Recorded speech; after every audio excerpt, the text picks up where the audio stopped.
오늘 우리에게 주신 하나님 말씀 신약 성경 고린도후서 8장 11절부터 15절까지 이 말씀을 한 절씩 교독하겠습니다. 그러므로 이제는 그 일을 완성하십시오. 여러분이 자원에서 시작할 때에 보여준 그 열성에 어울리게 여러분이 가지고 있는 것으로 그 일을 마무리 지어야 합니다. 기쁜 마음으로 각자의 형편에 맞게 바치면 하나님께서는 그것을 기쁘게 받으실 것입니다. 하나님께서는 없는 것까지 바치는 것을 바라지 않으십니다. 나는 다른 사람들을 편안하게 하고 그 대신에 여러분을 괴롭게 하려는 것이 아니라 평형을 이루려고 하는 것입니다. 지금 여러분의 넉넉한 살림이 그들의 궁핍을 채워주면 그들의 살림이 넉넉해질 때에 그들이 여러분의 궁핍을 채워줄 수도 있을 것입니다. 이렇게 하여 평형이 이루어지는 것입니다. 15절 함께 읽겠습니다. 이것은 성경에 기록하기를 많이 거둔 사람도 남지 아니하고 적게 거둔 사람도 몰아나지 아니하리라 한 것과 같습니다. 아멘. 지난주까지는 고린도전서 말씀을 함께 봤는데요. 오늘 그리고 다음 주일에는 고린도후서를 본문으로 말씀을 한번 나누도록 하겠습니다. 오늘은 헌금의 두 얼굴이라는 제목으로 하나님 말씀을 함께 듣도록 하겠습니다. 고린도후서는 바울이 고린도에 보낸 두 번째 편지죠. 근데 고린도전서와 후서를 사이에 그 바울과 고린도 교회 사이에 있었던 사건을 재구성해 보면 두 책 사이에서 전해지지 않는 편지 하나를 더 발견할 수 있어요. 그래서 오늘은 그 이야기부터 시작해 보겠습니다. 이미 한번 말씀드린 바가 있는데 사도행전 18장에 보면 바울은 두 번째 전도 여행 중에 고린도를 방문합니다. 1년 6개월, 18개월 동안 머무르면서 교회를 세우죠. 그리고 떠났다가 세 번째 전도 여행 때 에베소에 도착해요. 에베소에서 오랫동안 머물며 여러 지역들을 살피는데 이때 고린도 교회에 편지를 보냅니다. 고린도 전서 있죠. 편지를 가지고 왔던 사람은 디모데였던 것을 우리가 고린도 전서에서 확인할 수가 있어요. 편지 내용은 고린도 전서 내용 우리가 살펴봤습니다만 여러 가지 문제를 교회가 가지고 있었죠. 그래서 그 문제들을 이제 권면하고 또 해결하기를 원하는 마음으로 그렇게 편지를 보냈습니다. 근데 그렇게 편지를 보내고 나서 바울이 고린도를 직접 방문했어요. 고린도전서 16장 5절에 보면 내가 마케도니아를 거쳐서 고린도에 가겠다 이렇게 했는데 마케도니아를 거치면 육로를 따라서 이렇게 우회하는 것이고요. 근데 아마 학자들이 추정하건대 마케도니아를 거치지 않고 곧바로 에베소에서 배를 타고 고린도로 넘어간 것 같아요. 시간이 단축되겠죠. 근데 이렇게 방문한 것이 고린도 교인들을 좀 당황하게 했어요. 예정보다 바울이 빨리 왔다거나 뜻밖의 방문으로 아마 여겨졌던 것 같아요. 그래서 바울의 그 방문을 좀 이렇게 뜨아해하면서 가지고 있던 여러 가지 문제들을 바울과 논쟁하는 과정에서 감정의 격화를 경험해요. 그 교회 교인들과 바울 사이가 좀 악감정이 이제 생긴 거죠. 그래서 바울이 좋지 않게 이제 고린도를 떠나와요. 그러면서 이제 다시 방문할 거다 이렇게 했는데 돌아와서 생각을 해보니까 세 번째 이런 상태로 다시 방문해봤자 결과가 좋지 않을 것 같은 거예요. 그래서 세 번째 방문을 이제 연기하게 되는데 이거에 대해서 고린도 교인들이 바울을 비난해요. 그게 이제 그 고린도 후서 앞부분에 우리가 읽었던 대목들인데 고린도 교인들이 바울에게 뭐라고 얘기하냐면 자기가 한 말도 지키지 않고 마케도니아 거쳐서 오겠다고 했는데 그렇게 하지도 않고 그냥 갑자기 들이닥치고 계획을 막 바꾸는 변덕스러운 사람이구나 이러면서 바울을 비난했고 바울의 권면도 받아들이지 않게 되었습니다. 마음이 상한 채로 돌아온 바울은 그 상태로 방문해봤자 관계가 더 악화될 것이라고 생각하고 이제 세 번째 방문을 뒤로 미루죠. 그 정황이 고린도후서 2장 1절에 나와요. 한번 몇 군데 우리 말씀을 찾아보겠습니다. 고린도후서 2장 1절입니다. 함께 읽어볼까요? 여러분에게 또다시 아픔을 주지 않아야 하겠기에 나는 여러분에게로 가지 않기로 결심하였습니다. 그러니까 아픔을 다시 주지 않으려고 가지 않겠다 이렇게 이야기를 하면서 그 대신 편지를 하나 써서 디도 편에 고린도에 보냅니다. 그 편지를 눈물의 편지라고 부르는데요. 그 이유는 2장 4절, 3절과 4절에 나옵니다. 3절에 보면 내가 이런 편지를 쓴 것은 거기에 갔을 때 나를 기쁘게 해야 할 바로 그 사람들, 그러니까 고린도 교인들을 말하죠. 고린도 교인들 너희들에게서 내가 마음 아픈 일을 당했었는데 그 일을 방지하기 위해서다. 이렇게 얘기하는 거예요. 그러면서 4절에 보면 이렇게 말합니다. 나는 몹시 괴로워하며 걱정하는 마음으로 많은 눈물을 흘리면서 여러분에게 그 편지를 썼습니다. 여기서 말하는 그 편지가 디도 편에 보낸 고린도 전서 후서 사이에 있었던 편지예요. 많은 눈물을 흘리면서 썼다. 그래서 눈물의 편지 이렇게 말하기도 하고요.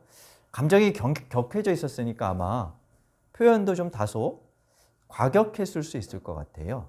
그래서 어떤 학자들은 가혹한 편지다 이렇게 이름을 붙이기도 했어요. 그러니까 좀 가혹하게 책망하는 그런 편지를 보냈다는 의미인데요. 가혹한 마음으로 막 우리 예전에 보면 밤에 쓴 편지를 아침에 보낼 수 없다고 뭐 그런 마음으로 예를 들어서 감정이 격해서 편지를 썼다 칩시다. 그리고 보냈어요. 그러고 나서 마음이 어땠을까요?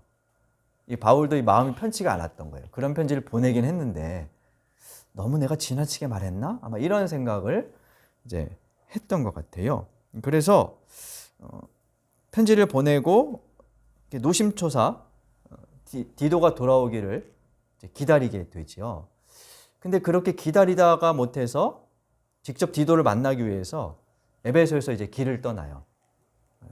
이제 디도가 아마 육로를 통해서 오도록 되어 있었던 것 같아요. 그래서 에베소에서 드로아라는 항구를 거쳐서 마게도냐로 가서 그 마게도냐에서 디도를 만나게 됩니다. 그게 이제 2장 13절과 7장에 나오는데요. 우리 7장 5절, 6절을 한번 볼까요? 고린도서 7장 5절, 6절입니다.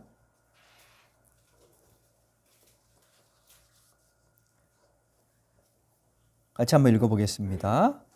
우리가 마케도니아에 이르렀을 때에도 우리의 육체는 조금도 쉬지 못하였습니다. 우리는 여러 가지로 환난을 겪었습니다. 밖으로는 싸움이 있었고 안으로는 두려움이 있었습니다. 그러나 시리에 빠진 사람을 위로해 주시는 하나님께서는 디도를 돌아오게 하심으로써 우리를 위로해 주셨습니다. 7절까지 읽겠습니다. 그가 돌아온 것이 아니라 그가 여러분에게서 받은 위로로 우리는 위로를 받았습니다.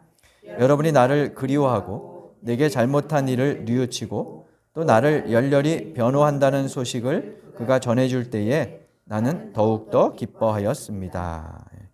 그래서 8절에 보면 앞서 편지 보냈던 게 좀 아팠지만 후회가 되지 않는다.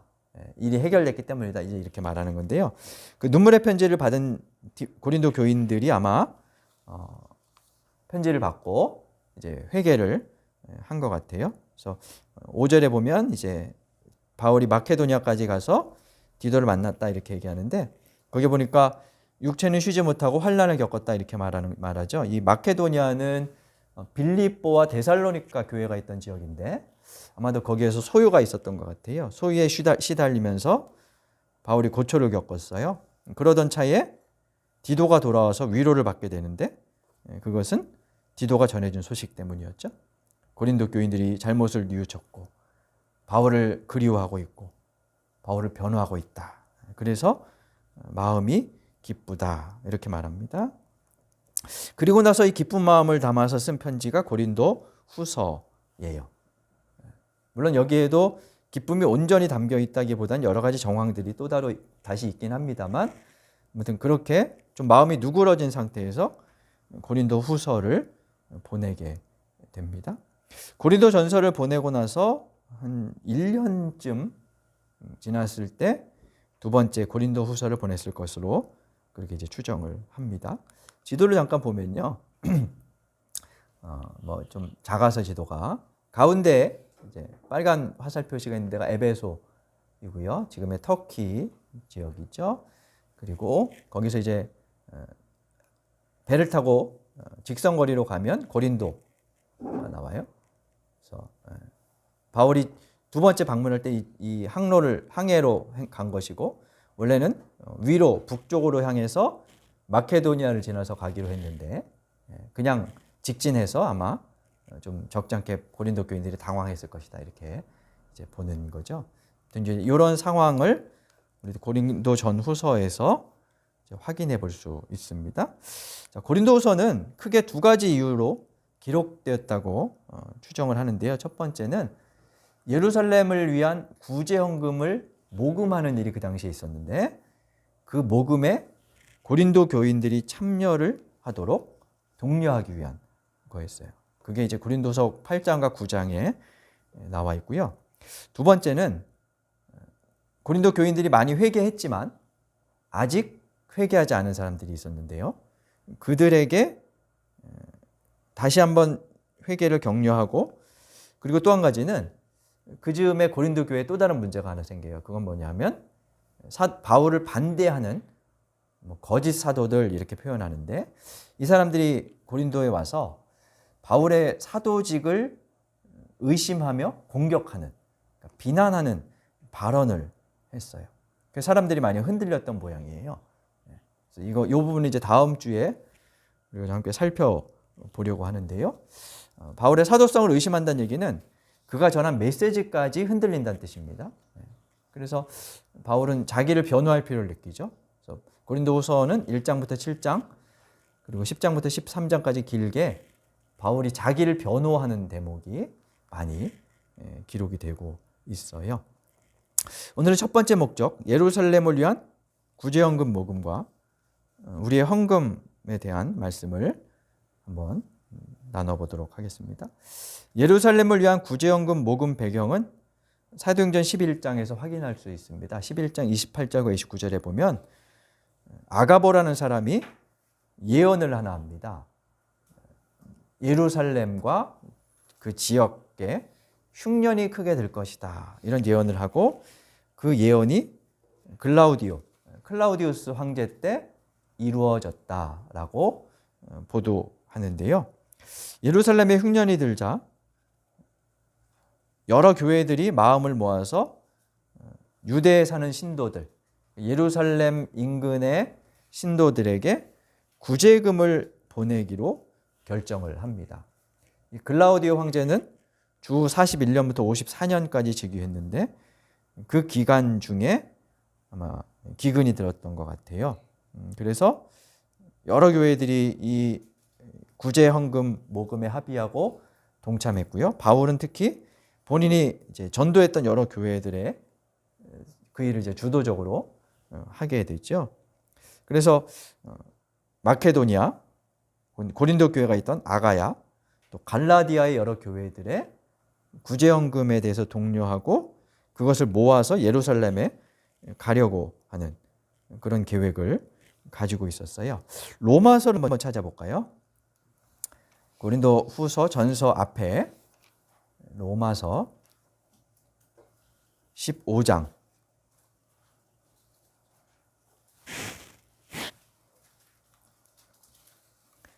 로마서 15장 25절과 26절을 한번 함께 읽어보도록 하겠습니다. 로마서 15장 25절입니다. 그러나 지금 나는 성도들을 돕는 일로 예루살렘에 갑니다.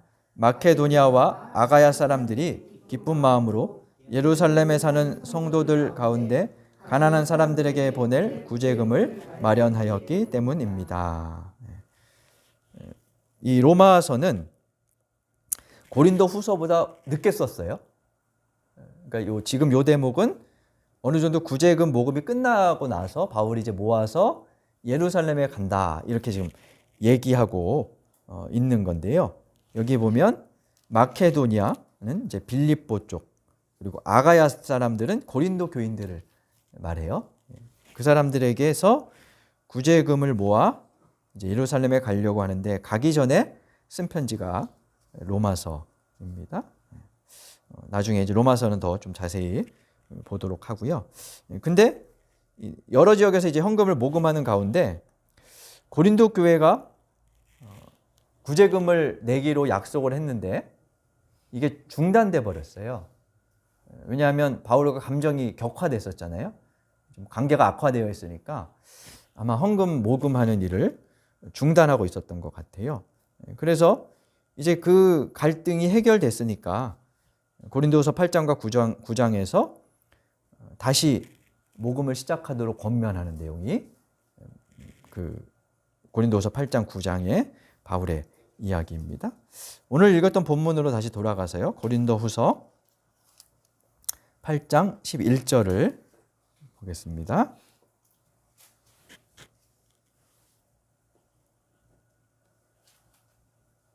11절, 12절 한번 같이 읽어볼까요?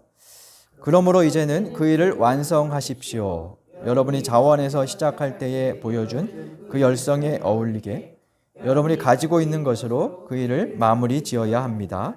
기쁜 마음으로 각자의 형편에 맞게 바치면 하나님께서는 그것을 기쁘게 받으실 것입니다. 하나님께서는 없는 것까지 바치는 것을 바라지 않으십니다.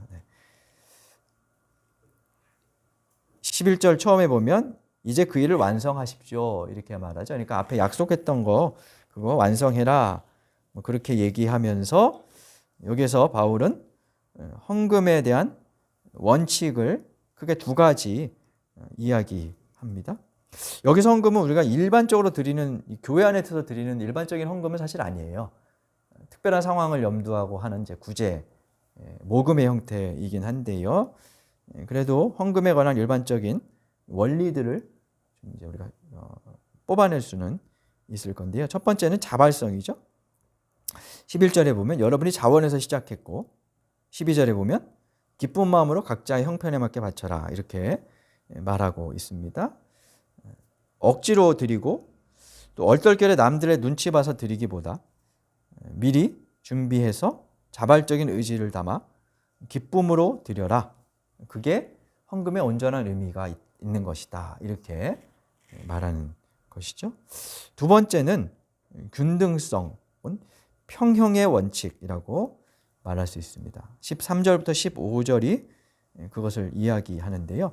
13절에 보면 나는 다른 사람들을 편안하게 하고 그 대신 여러분을 괴롭게 하려는 것이 아니라 평형을 이루려고 하는 것입니다. 무슨 얘기냐면 고린도 교인들이 헌금을 각출하면 그래서 예루살렘에 보내면 예루살렘 교인들은 좀 편안해지겠죠. 근데 이제 고린도 교인들은 그만큼 형편이 어려워질 수 있겠죠. 그래서 너희들을 괴롭게 하려는 게 아니고 서로의 균형, 평형을 맞추려는 것이다. 이러면서 14절에 반대의 경우를 상정해요. 고린도 교회가 궁핍해져 있을 때 예루살렘이 도와줄 수 있지 않겠느냐. 이렇게 말하는 거죠. 그러면서 15절에 보면 출애굽기에 나오는 만나를 거두던 그 예를 들면서 이야기하고 있습니다. 여기서 바울이 강조하는 것은 교회 공동체 내부의 구성원들 사이에서 빈부의 격차가 완연한 것들을 좀 균형을 맞추자 뭐 이런 것뿐만 아니라 교회 공동체들 사이에 생겼던 빈부격차 그것을 어떻게 완화시킬 수 있을까에 대한 문제의식을 가지고 이야기하는 거예요. 그래서 많이 가진 자와 덜 가진 자, 거의 가지지 못한 자들 사이에 내가 가진 여유분으로 서로의 결핍을 보완하고 균등하게 하는 것. 그게 샬롬을 추구하는 하나님 나라의 모형이다. 그리고 하나님의 뜻을 이행하는 실천이다. 이렇게 이야기를 하는 거죠. 그런 관점에서 우리는 헌금이 어떻게 쓰여야 하는가 하는 것도 한번 생각을 해볼 수 있습니다. 교회 여러 종교 활동 중에서 비종교인들에게 부정적으로 보이는 것 가운데 하나가 아마 헌금일 것 같아요. 교회가 돈만 내려고 한다거나 목사가 돈을 밝힌다거나 하는 그런 말들이 떠돌기도 하죠. 제 친구 중에는 가끔 저한테 사업 잘 되냐 이렇게 물어보는 친구도 있는데, 그런 의식들이 이제 은연중에 믿음이 없는 사람들에게 이제 좀 각인되어 있는 그런 생각이 듭니다. 고린도서 12장 16절과 17절에 보면요, 바울이 이 헌금 모금의 과정에서 받았던 오해가 나와요. 그게 뭐냐면, 물론 이제 반대파들의 아마 모함일 수도 있는데, 바울이 너희들 거 착취하려고 하는 거다, 이렇게 말하는 대목이 나와요. 그래서 내가 너희 거 착취하려는 게 아니다, 뭐 이렇게 바울이 이제 항변하기도 하는데요. 악의적인 으로 퍼뜨린 소문이겠지만 사실은 지금 교회나 목회자도 이런 소문에서 자유롭지 못한 것도 우리 교회의 한 단면이기도 하죠. 거기에는 지나친 헌금 강요나 불투명한 재정 운영, 이런 것들이 이면에 있다고 보여집니다. 교회가 헌금을 지나치게 강요한다, 이렇게 이제 얘기하는데요.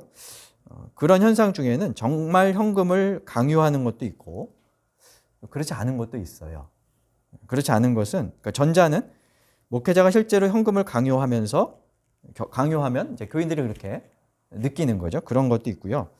후자는 헌금을 강요하지 않지만 제도적인 문제로 헌금 강요로 느껴지는 그런 경우들도 있는 것 같아요. 목회자가 헌금을 강요한다면 왜 그렇게 하는 걸까요? 표면적으로는 헌금하면 복 받는다, 뭐 이건데, 그거는 좀 냅두고요. 오더코 목사라는 사람이 교회의 주인은 사람이 아니다라는 책을 썼는데요. 거기에서 이렇게 얘기해요. 헌금을 강요하는 첫째 이유는 목회자의 유익 때문이다. 매우 단도직입적이죠. 목회자 유익 때문에 이렇게 말하는데, 유익이라는 게 목회자가 교회가 부자가 되면 뭐 개인적으로 물질적인 유익을 얻을 수 있다는 측면도 있고, 그건 이제 매우 저급한 의도이고요. 그것 이면에 어떤 것이 있냐면, 그것 말고 교회가 재정적으로 힘이 생기면 그걸 토대로 목회의 꿈을 이룰 수 있어요. 그리고 이제 그렇게 되면 목회자로서 성공했다는 평을 듣거나 본인도 성취욕을 충족하게 되죠.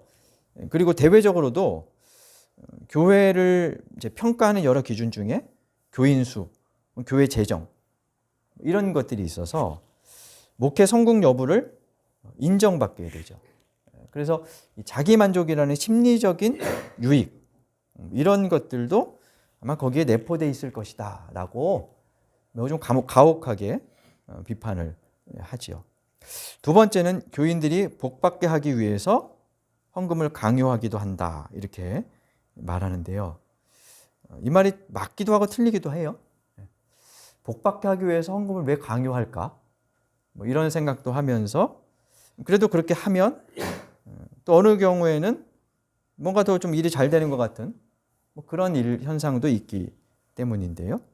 근데 여기에는 헌금을 많이 하면 할수록 복을 받는다는 기복 논리가 숨겨져 있죠.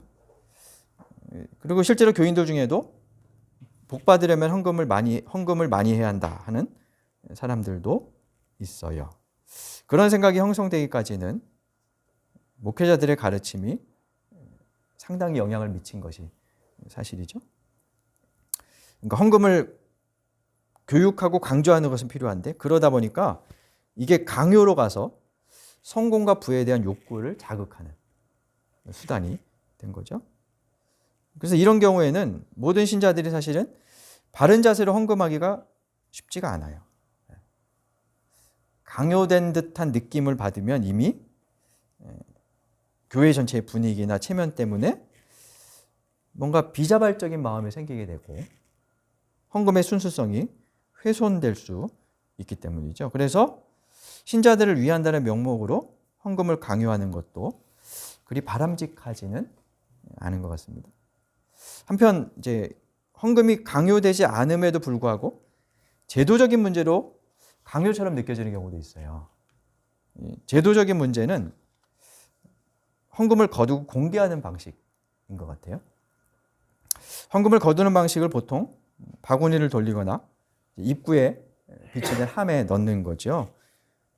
전자의 경우는 아무래도 은근한 강요로 느껴질 소지가 있지요. 그리고 실제로 바구니를 돌리면 더 많이 내게 된다. 뭐 이런 통계도 있기도 하고요. 어쨌든 그것이 이제 그냥 오랫동안 이렇게 교회에서 내려온 제도인데 그 제도의 어떤 의미와 상관없이 그렇게 비춰질 수 있다는 말씀이고요. 또 교회에서 실시하는 헌금 종류가 지나치게 많을 때 강요로 느껴질 수도 있어요. 헌금 종류가 30가지가 넘는 교회도 있다고 하는데 그래서 교회에 처음 방문하는 사람들이 헌금 종류가 너무 많아서 놀라기도 하고 뭐 그렇다 하죠. 교회를 개척하기로 마음먹고 저는 3가지 화두를 정했고 3가지가 없는 교회를 그렸습니다. 3가지 화두는 지난주에 잠깐 말씀을 드렸는데 조금 더 자세히 나중에 나누도록 하고요. 3가지가 없는 교회는 이것이었어요. 무건물 교회, 무직분 봉사, 그리고 무항목 헌금이었습니다. 각각에 대해서도 앞으로 이야기할 기회가 있을 텐데요. 오늘은 무항목 헌금에 대한 말씀만 좀 드리겠습니다. 11조나 감사헌금이나 와 같은 헌금 항목을 따로 두지 말자 하는 것이 저의 생각이었는데 앞서 말씀드린 것처럼 지나친 헌금 강요로 보였기 때문입니다. 사실은 제가 이런 생각을 하면 이렇게 약간 구더기 무서워서 잘못 담그는 그렇게 보일 수도 있어요. 그러나 그냥 자발성을 강조한다는 측면에서는 없어도 괜찮겠다라는 생각으로 이제 그런 마음을 가졌죠. 교회에서 헌금을 강요한다고 느끼는 또 하나의 제도적인 문제는 명단 공개 방식입니다. 많은 교회가 주보에 헌금 명단을 공개합니다. 여러분 어떻게 보실지 모르겠는데 사실 이 헌금 명단 기재는 일종의 영수증 기능이 있어요. 액수를 공개하진 않지만 지난주에 헌금 명단을 공개함으로써 헌금이 제대로 입금됐는지 아닌지를 헌금자와 재정 담당자가 확인하는 과정이죠. 그래서 명단이 빠져 있으면 뭐 물어볼 수 있고 그래서 이제 확인하는 그런 과정입니다. 근데 문제는 이게 일부 신자들에게 부담으로 작용할 수 있고 또 성도 간의 경쟁을 유발할 수도 있다는 거예요.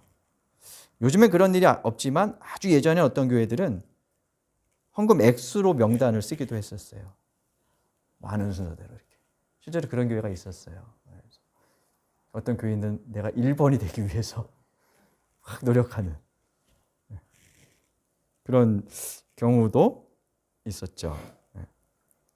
그러니까 이런 교회에서 관행으로 내려오는 제도들이 애초에 의도와 상관없이 변질되거나 오해되거나 오용됨으로써 우리의 신앙 행위가 왜곡되는 일들이 벌어진다는 거죠. 그래서 저는 그런 왜곡들을 우리가 어떻게 좀 바로잡을 수 있을까? 그래서 신앙 행위는 필요한데요. 그 행위를 유지하면서 어떻게 하면 이것이 왜곡되지 않게 우리가 임할 수 있을까 하는 부분들을 좀 함께 고민해보고 또 실험해보고 그러고 싶은 거죠. 헌금에는 두 얼굴이 있습니다. 교회도 물질적 기반이 있어야 움직여지는 조직체이죠. 그래서 목회자의 사례비 유무를 떠나서 재정적인 기반이 없으면 이 공동체 자체가 유지될 수가 없습니다. 그런 현실을 외면할 수 없죠. 무엇보다 헌금은 물질의 주인이 하나님이심을 인정하고 감사의 마음을 담아 우리 자신을 드리는 신앙의 행위로 매우 중요한 겁니다. 근데 잘못 다루어지면 교회의 세속화를 불러오고요. 하나님께 기쁨이 되지도 않을 뿐더러 성도들에게 짐이 되기도 합니다. 한국 사회가 양극화를 되었다라고 많이 걱정하는데 교회도 사실은 많이 양극화되어서 교회의 부가 목회자의 성공 혹은 그 교회의 힘을 나타내는 것처럼 그렇게 보여지는 것도 현실입니다. 더 나아가서는 기복의 도구로 하나님을 향한 투자처럼 헌금이 오용되기도 하죠. 그래서 올바른 이해와 접근이 필요한 것입니다. 여러분이 드린 헌금을 제가 매달 정리하는데 그러면서 드는 생각이 여러분이 너무 헌금을 많이 하고 있다는 거예요. 제가 뭐 웃자고 하는 말이 아니고 정직한 고백입니다. 가끔은 이렇게 내고 사실 수 있나? 그런 생각도 들어요. 그러니까 남들이 보면 제가 더 믿음이 없는 그런 목사일 텐데 감사한 일이면서도 한편으로는 이 헌금을 그래서 어떻게 사용해야 할지 고민해야 할 필요를 느끼게 되는 대목이에요. 왜냐하면 교회는 축적하고 탐욕을 부추기는 공동체가 아니라 나누고 또 그 나눔을 격려하고 자극하는 그런 공동체가 되어야 하기 때문입니다. 예수님은 복음서에서 헌금뿐만 아니라 올바른 삶이 더욱 필요하고 중요하다고 말씀하셨습니다. 그렇다고 헌금을 무시한 것은 아니지만 헌금을 하지 않으면 저주를 받는다거나 헌금을 많이 하면 복을 받는다고 말씀하지도 않으셨습니다. 바울도 마찬가지입니다. 자발적인 마음으로 서로를 도와 평형을 맞추는 자세로 헌금하라라고 말하고 있습니다. 하나님께 드리는 봉헌은 매우 귀합니다. 그러나 올바른 자세를 놓치는 순간 그것은 개인에게나 교회에나 악마의 유혹이 될 수 있어요. 이러한 헌금의 두 얼굴을 기억하며 하나님께 돈을 내는 단순한 행위가 아니라 우리의 봉헌이 우리 자신을 하나님께 드리는 자발적인 신앙의 고백, 일상에서 드리는 헌신이 될 수 있기를 간절히 바랍니다. 우리 주신 말씀을 기억하며 묵상으로 기도하겠습니다.